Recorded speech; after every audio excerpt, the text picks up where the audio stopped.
Much, Nerses. First of all, sitting in the front row here, I got a fantastic look at Nerses's socks. And they're really cool. So make sure sometime today you have a chance to say hello to Nerses and his socks. Welcome everyone to our second panel of the day on global talent. I'd like to invite our esteemed diplomatic guests up to the stage to join us.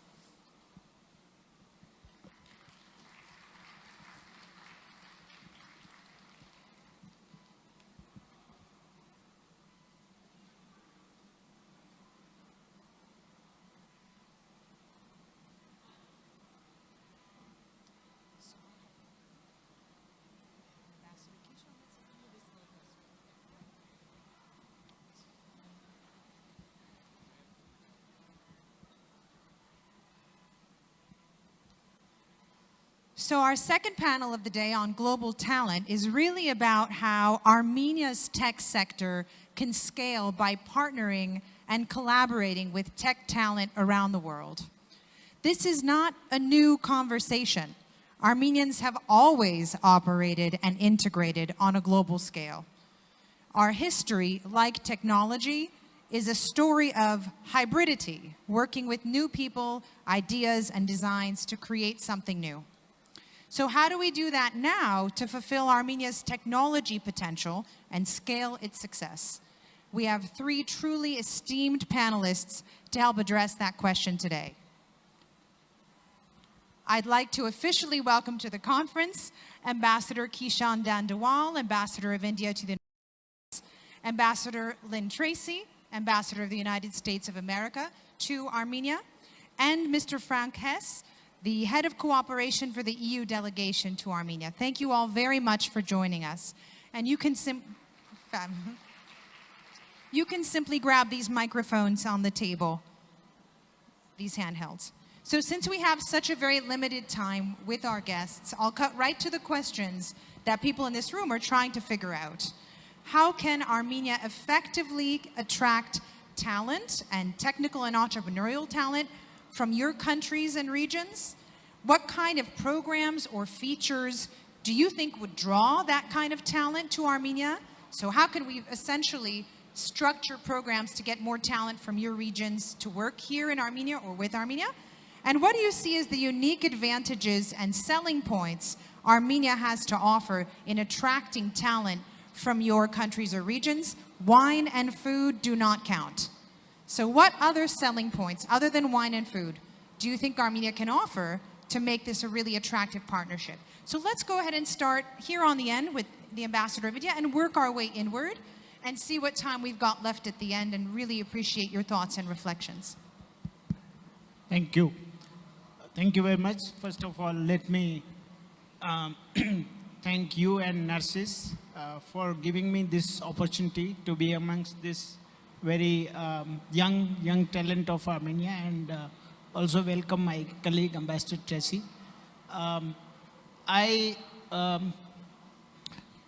Since this is new field for me, in diplomacy we are doing many other things, and this is certainly a new emerging field.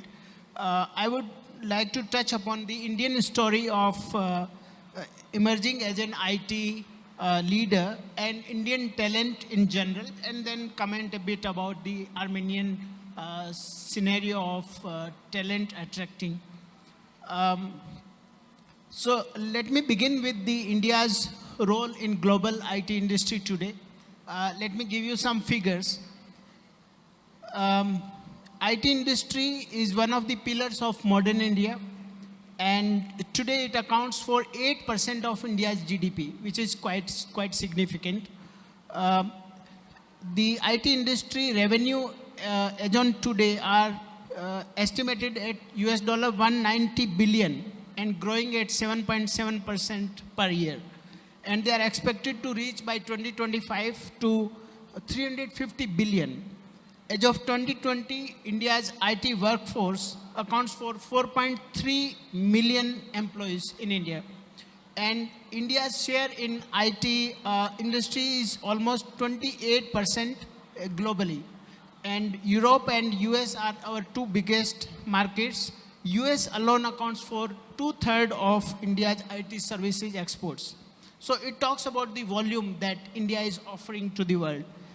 And today, as you know, because of the COVID, the entire world has seen unprecedented challenges in all the fields. In all the spheres of the economic life, everything has been grappled with the impact of the pandemic.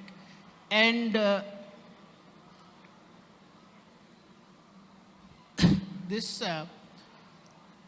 even during this time, India has emerged as one of the ray of hope for the world by providing services, by providing vaccines, by providing medicines, and we are proud to say that we have emerged from farmer to pharmacy to the pharmacy of the world.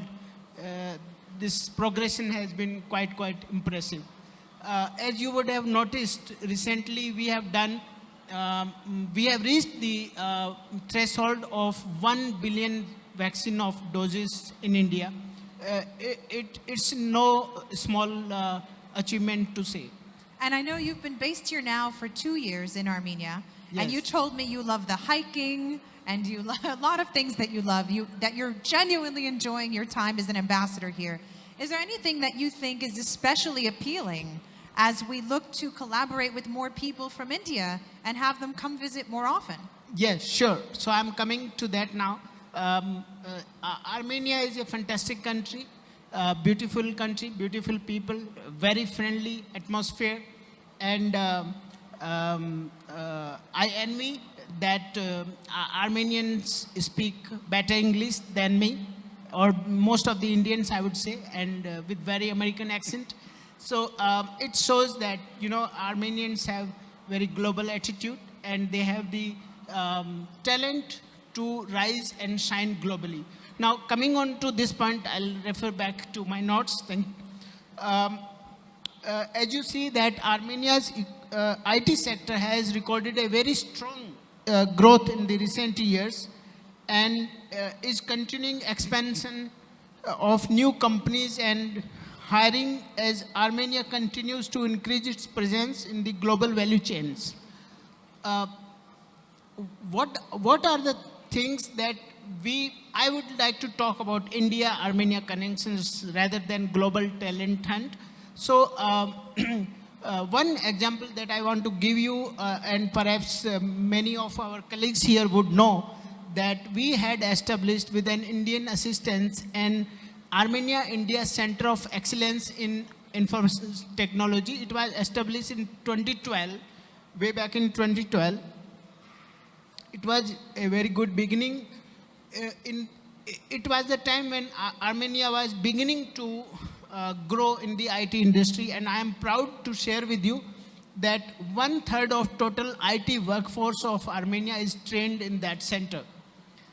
So it's a small contribution, I would say, that India has made to Armenia's IT scenario. As you know, and many of our today's panelists referred that in Armenia, IT industry is facing challenges of scaling and quickening the growth.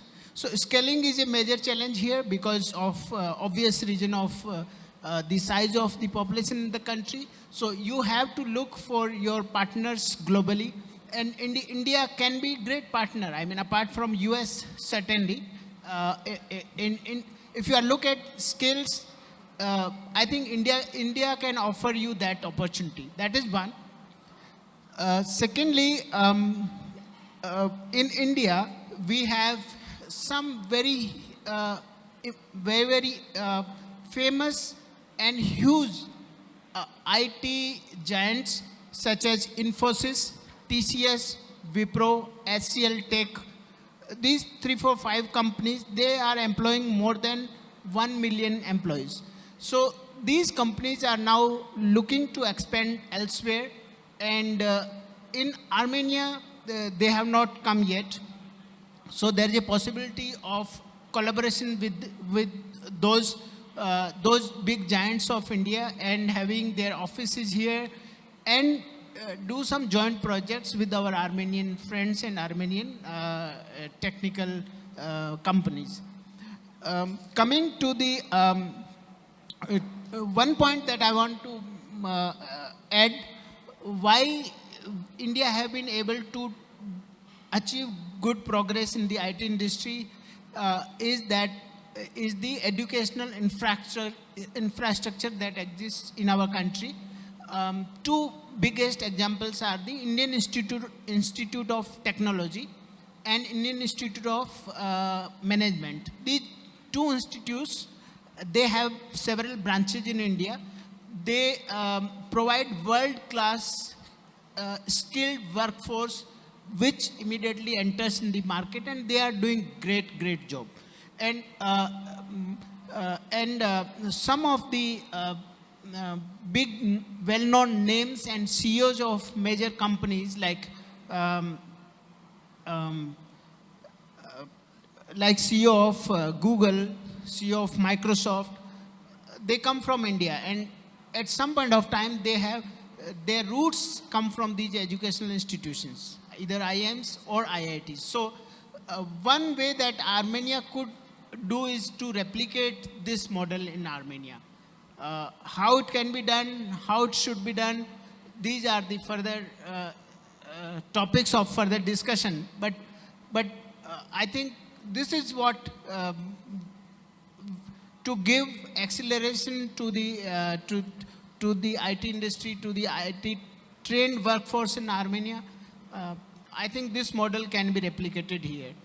Thank you. Lastly, I want to touch upon two more things. That we are looking at attracting talent to Armenia, right? So here you will have to give some really solid reasons for talent to come here. I mean, the question will be asked, why Armenia and why not US or Europe, for example? So there can be two, three incentives that government has to give, Armenian society has to give, and your industry has to give here. One is perhaps better monetary compensation. Two, it's closer to home. If we attract Indian talent here, it's closer to home for them. This could be marketed better. And three, we find in Armenia our people very comfortable. We have cultural similarities. I don't say that we don't have cultural similarities with US or the Western countries. We might have, but I would say that Armenian people and Armenian land is very warm for us, and we are country of a warm climate, so we would love to be here. Thank you very much. Thank you so much for those concrete thoughts. Ambassador